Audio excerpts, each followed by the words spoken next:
राधे राधे प्यारे भक्तों, जीवन को अगर ध्यान से देखिए तो आपको साफ दिखेगा कि आप बहुत कुछ करना चाहते हैं, लेकिन होता वही है जो होना लिखा है। आप अपने मन से हजारों योजनाएं बनाते हैं, हजारों सपने सजाते हैं, पर अंत में वही घटित होता है जो प्रारब्ध की लिखावट है। ये प्रारब्ध कोई किताब का शब्द नहीं है, ये आपके हर सांस में छुपा हुआ सच है। इंसान सोचता है कि वह स्वतंत्र है, पर उसकी स्वतंत्रता भी नियति की डोर में बंधी हुई है। यही तो सबसे गहरा रहस्य है। हम जो सोचते हैं कि हम तय करते हैं, वास्तव में वह भी पहले से तय है। आप कभी गौर कीजिए, कितनी बार आपने मन से ठान लिया कि आज से बदल जाऊंगा, आज से कुछ नया शुरू करूंगा, लेकिन हुआ नहीं।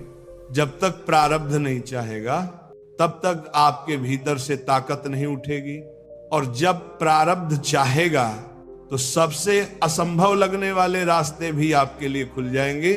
ये खेल दिमाग को उलझा देता है। इंसान को लगता है कि वह खुद मालिक है, जबकि मालिक तो कोई और है, वही परम सत्ता, वही अदृश्य हाथ, वही भगवान। ये प्रारब्ध क्यों बनता है? ये आपके ही पिछले कर्मों का फल है। आप भागना चाहें, छुपना चाहें, इनकार करना चाहें, लेकिन फल तो आपको भोगना ही होगा, चाहे आप इसे न्याय कहें या सजा। सच यही है कि प्रारब्ध आपकी रगों में बसा हुआ है, और जब वही समय आता है तो दिमाग को मोड़ देता है, आपके कदमों को उसी दिशा में धकेल देता है जिसकी ओर आप शायद जाना भी नहीं चाहते थे। समझिए, ये जीवन नदी की तरह है। आप तैर सकते हैं, छप छप कर सकते हैं, हाथ पांव मार सकते हैं, लेकिन धारा जिस ओर जा रही है अंततः आप उसी ओर बहेंगे। दिमाग सोचता है कि वह नाविक है, लेकिन नाव का पतवार पहले से ही धाराओं के हवाले है। यही कारण है कि बड़े बड़े राजा, संत, साधु भी कभी कभी खुद को असहाय महसूस करते हैं, क्योंकि प्रारब्ध का असर इतना गहरा है कि इंसान खुद को कठपुतली की तरह देखता है। अब सोचिए, कितनी बार आपने किसी से कहा मैं ऐसा कभी नहीं करूंगा, और फिर वही किया। कितनी बार सोचा कि मैं इस गलती को दोहराऊंगा नहीं, लेकिन फिर दोहरा दी। ये क्या है? यही प्रारब्ध का खेल है। ये दिमाग को मोड़ देता है, इसे भ्रम में डाल देता है कि आप मालिक हैं, पर असली मालिक तो वह कर्मों की गठरी है जिसे आप ढो रहे हैं। लेकिन यहां एक और रहस्य है। प्रारब्ध आपको पूरी तरह गुलाम नहीं बनाता, ये आपको वही अनुभव कराता है जो आपके विकास के लिए जरूरी है। भगवान ने आपको यूं ही पीड़ा नहीं दी, यूं ही सुख नहीं दिया। हर परिस्थिति, हर घटना, हर रिश्ता, सब आपके परिपक्व होने की सीढ़ियां हैं। लेकिन समस्या यह है कि इंसान देखने से इनकार करता है। वह दुख को श्राप मानता है, सुख को वरदान मानता है। लेकिन ये दोनों ही आपके भीतर छुपे हुए पाठ हैं। आप पूछेंगे तो क्या इंसान कुछ बदल नहीं सकता? बदल सकता है आज, लेकिन दिशा वही होगी जो प्रारब्ध ने तय की है। जैसे कोई बीज है, उसमें नियम का वृक्ष बनने का प्रारब्ध है। आप पानी देंगे, खाद देंगे, पर उससे आम नहीं निकल सकता। आप ये नहीं बदल सकते कि वह नियम ही बनेगा, लेकिन आप ये बदल सकते हैं कि नियम कैसा होगा, कड़वा, सूखा, रोगी या हरा भरा छांव देने वाला है। यही अंतर है। आप प्रारब्ध की जाति नहीं बदल सकते, लेकिन आप उसके अनुभव का स्वाद बदल सकते हैं। अब सोचिए, आपका दिमाग क्यों बार बार उलझता है? क्योंकि दिमाग को लगता है कि वह कंट्रोल में है, लेकिन जैसे ही घटनाएं उसके हिसाब से नहीं घटती, वह चिढ़ जाता है, दुखी हो जाता है, और यही दुख की जड़ है। अगर इंसान ये समझ ले कि मेरा काम सिर्फ कर्म करना है, परिणाम तो पहले से लिखा है, तो जीवन सरल हो जाएगा। लेकिन ये समझ आसान नहीं है। क्योंकि दिमाग को गुलामी पसंद नहीं, दिमाग हमेशा मालिक बनना चाहता है। यही कारण है कि संत महात्मा कहते हैं समर्पण कर दो। समर्पण का मतलब है ये मान लेना कि मैं सब कुछ तय नहीं कर सकता। जब आप इस सत्य को मानते हैं तभी शांति आती है। आज क्योंकि तब आप परिणाम के पीछे पागल नहीं होते, आप बस करते हैं और जो होता है उसे स्वीकार कर लेते हैं। अब जरा गहराई से सोचिए, कितने लोग हैं जिन्होंने जीवन में बहुत मेहनत की, बहुत प्रयास किया, लेकिन सफलता नहीं मिली, और कितने लोग हैं जिन्होंने मामूली सा प्रयास किया और बड़ी सफलता पाली। ये अंतर क्यों? ये प्रारब्ध है। कोई चाहे जितना भागे, प्रारब्ध अपनी घड़ी पर दरवाजा खोल ही देता है, और जब समय आता है तो वही छोटे कदम पहाड़ हिला देते हैं। अगर इंसान इस रहस्य को गहराई से समझ ले तो उसके अंदर का घमंड टूट जाता है, क्योंकि घमंड तो इसी सोच पर टिका है, मैंने किया, पर सच्चाई यह है कि आपने कुछ नहीं किया, आपके माध्यम से हुआ। यह स्वीकारना कठिन है, क्योंकि अहंकार मरना नहीं चाहता। लेकिन जब आप मान लेते हैं कि असली खिलाड़ी प्रारब्ध और भगवान है, तब जीवन से शिकायत खत्म हो जाती है। दूसरी तरफ यही समझ इंसान को आलसी भी बना सकती है। कई लोग कहते हैं अगर सब पहले से तय है तो हमें कुछ करने की जरूरत ही क्या है। ये भ्रांति है। समझ लीजिए, आपके लिए तय है कि आपको अन्न मिलेगा, लेकिन यह भी तय है कि आपको हल चलाना होगा। अगर आप आलस करेंगे तो भूखे भी रह सकते हैं। प्रारब्ध रास्ता तय करता है, लेकिन चलना आपको ही पड़ता है। यही कारण है कि शास्त्र कहते हैं कर्म ही धर्म है। अब आप एक पल ठहर कर सोचिए, अगर आज आपका जीवन वैसा नहीं है जैसा आप चाहते हैं, तो ये आपके पिछले कर्मों की लिखावट है। गुस्सा मत कीजिए, दुखी मत होइए, इसे समझिए कि ये भी बीत जाएगा। जब समय बदलेगा तो परिस्थितियां भी पलट जाएंगी, और जब तक समय नहीं बदलता तब तक संघर्ष आपको मजबूत बनाएगा। इसीलिए मेरे प्रिय साथियों, जो भी हो रहा है उसे शांति से स्वीकार कीजिए, क्योंकि वही आपके लिए जरूरी है। हर आंसू, हर मुस्कान, हर ठोकर, सब आपको उस दिशा में ले जा रहे हैं जहां भगवान आपको पहुंचाना चाहते हैं। आप अपनी अक्ल से चाहे लाख सोच लीजिए, लेकिन अंतिम निर्णय वही करेगा। और जब यह सच आपको अंदर तक समझ आ जाएगा, तब आप दुखी नहीं रहेंगे। जीवन की सबसे बड़ी भूल यही है कि इंसान सोचता है मैं चुन रहा हूं, जबकि सच यह है कि चुने जाने वाला रास्ता पहले से ही निश्चित है। आपको बस ये भ्रम दिया गया है कि आप चुन रहे हैं। इसी को तो संत लोग माया कहते हैं। ये भ्रम इतना ताकतवर है कि आप हर पल अपने ही दिमाग से लड़ते रहते हैं, यह करूं या वह करूं, लेकिन अंत में होता वही है जो होना है। आप जरा गौर कीजिए, कितनी बार आपने सोचा कि मैं इस रिश्ते में कभी नहीं पड़ूंगा, लेकिन पड़ गए। कितनी बार मन ने ठान लिया कि इस जगह नहीं जाऊंगा, लेकिन किसी मजबूरी, किसी कारण, किसी आकर्षण से वहीं पहुंच गए। ये सब खेल है उस अदृश्य धागे का जिसे आप नहीं देख पाते, पर वही आपकी चालें बुन रहा। यही प्रारब्ध है। कभी कभी आपको लगता है कि आप गलती कर बैठे, आप पछताते हैं, लेकिन सोचिए, अगर वही गलती आपके जीवन की सबसे बड़ी सीख बन जाए, तो अगर वही दर्द आपको भगवान के करीब ले जाए, तो तब क्या वह गलती सच में गलती थी? नहीं, वह भी प्रारब्ध का हिस्सा थी। इस संसार में जो भी हो रहा है वह आपके आत्मा की यात्रा का एक पड़ाव है। आप रुक नहीं सकते, पीछे नहीं लौट सकते, आप केवल आगे बढ़ सकते हैं। और इस आगे बढ़ने की राह को जो दिशा देता है वह है प्रारब्ध। यह आपकी आत्मा का नक्शा है, और इस नक्शे के हर मोड़ पर वही लिखा है जो आपके विकास के लिए आवश्यक है। अब जरा इस पर सोचिए, जब बच्चा जन्म लेता है तो वह कुछ नहीं जानता, लेकिन धीरे धीरे उसे जिन परिस्थितियों से गुजरना पड़ता है वे उसे ढालती हैं। कभी गरीबी, कभी अमीरी, कभी सुख, कभी दुख, सब मिलकर उसे वही इंसान बनाते हैं जो वह आगे चलकर होता है। अगर ये सब आपके हाथ में होता तो क्या आप खुद को कभी दुख देते, कभी असफलता का स्वाद चखाते? नहीं।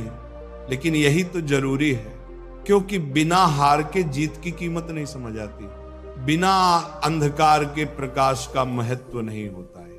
प्रारब्ध का एक गहरा नियम है, ये आपके अहंकार को बार बार तोड़ता है। जब भी आपको लगता है कि अब सब आपके कंट्रोल में है, तभी कोई झटका आता है और आप फिर से सोचने लगते हैं मैं तो कुछ भी तय नहीं कर पा रहा। ये अहंकार का पतन ही आपको आध्यात्मिकता की ओर ले जाता है। यही कारण है कि कठिनाइयां जीवन का वरदान है, क्योंकि वे आपको झुकना सिखाती हैं। कितने लोग हैं जिन्होंने दुख झेलकर भगवान को पाया है। सुख में तो कोई भगवान को याद नहीं करता। सुख में इंसान कहता है देखो मैंने किया, ये दुख ही है जो आपको बार बार याद दिलाता है तुम अकेले कुछ नहीं कर सकते। दुख आपको ईश्वर की ओर धकेलता है। ये प्रारब्ध का सबसे सुंदर खेल है, आपको तोड़कर फिर जोड़ने का। आप सोचते होंगे कि अगर सब पहले से लिखा है तो भगवान हमें क्यों सजा देते हैं? नहीं, ये सजा नहीं है, ये सीख है। जैसे लोहे को तपाए बिना तलवार नहीं बन सकती, वैसे ही आत्मा को कठिनाइयों से गुजरे बिना उसका तेज नहीं निकलता। भगवान आपको दंड नहीं दे रहे, वे आपको तराश रहे हैं। ये समझ जब भीतर गहराई से उतर जाएगी, तब आपके आंसू भी आभार में बदल जाएंगे। देखिए, इंसान के भीतर दो ताकतें चलती रहती हैं, एक है उसका मन और दूसरी है उसका प्रारब्ध। मन बार बार अपनी इच्छाएं थोपता है, लेकिन प्रारब्ध उसे वहीं ले जाता है जहां उसे जाना है। यही कारण है कि कभी आप बहुत कोशिशों के बाद भी असफल हो जाते हैं और कभी बिना कोशिश के ही आपको वो मिल जाता है जिसकी आपने कल्पना भी नहीं की थी। यही तो है समय पर होना। हर घटना का अपना समय है। जैसे सुबह का सूरज दोपहर में नहीं उग सकता, वैसे ही आपकी किस्मत का फूल अपने समय से पहले नहीं खिल सकता। आप चाहे लाख खींच लें, वह नहीं खिलेगा। और जब समय आएगा तो बिना खींचे भी खिल जाएगा। अब सवाल है, जब सब समय पर ही होना है तो हमें क्या करना चाहिए? आपका काम सिर्फ इतना है कि अपने मन को शांत रखिए, अपना कर्म कीजिए और विश्वास बनाए रखिए, क्योंकि अगर आप अधीर हो गए तो पीड़ा बढ़ जाएगी।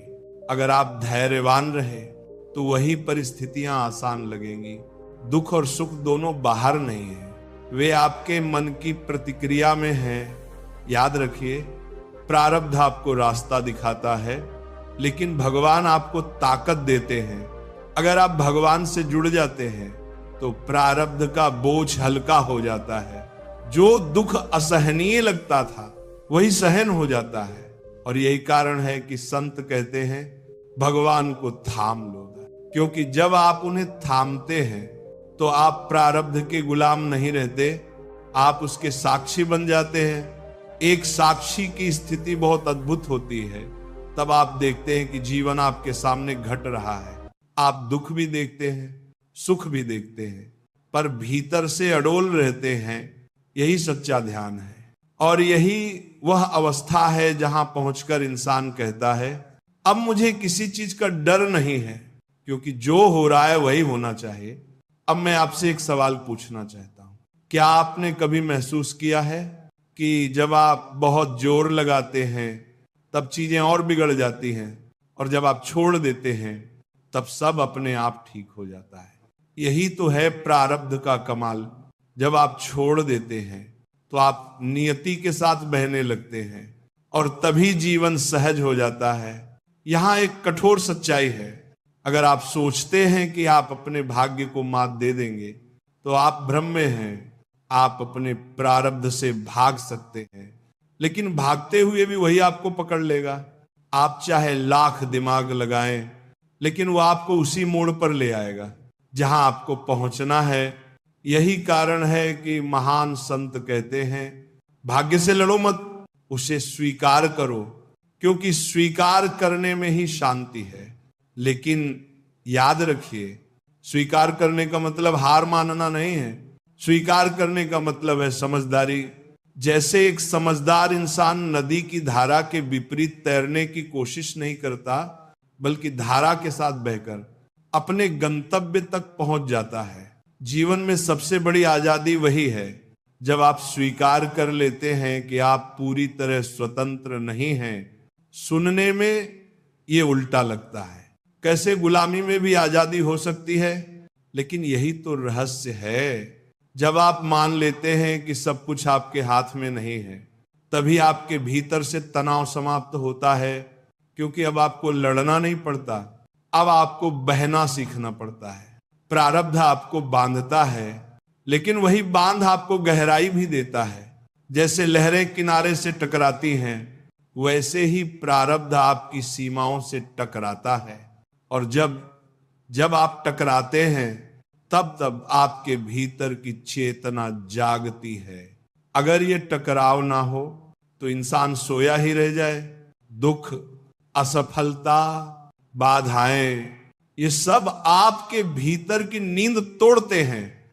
और यही तो भगवान चाहते हैं कि आप जागें। आप देखेंगे, जब जीवन बहुत आसान होता है, तब इंसान भूल जाता है कि कोई परम सत्ता भी है।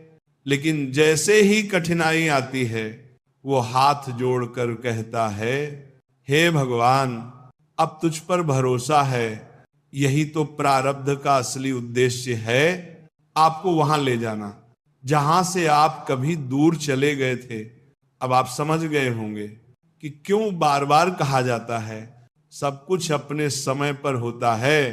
क्योंकि अगर फूल वक्त से पहले खिल जाए तो उसकी खुशबू अधूरी रहती है। अगर फल अधपका तोड़ लिया जाए तो वह कड़वा होता है। जीवन भी ऐसा ही है, जब वक्त आएगा तभी सब मिलेगा, चाहे वह सफलता हो, प्रेम हो, धन हो या ईश्वर का साक्षात्कार हो।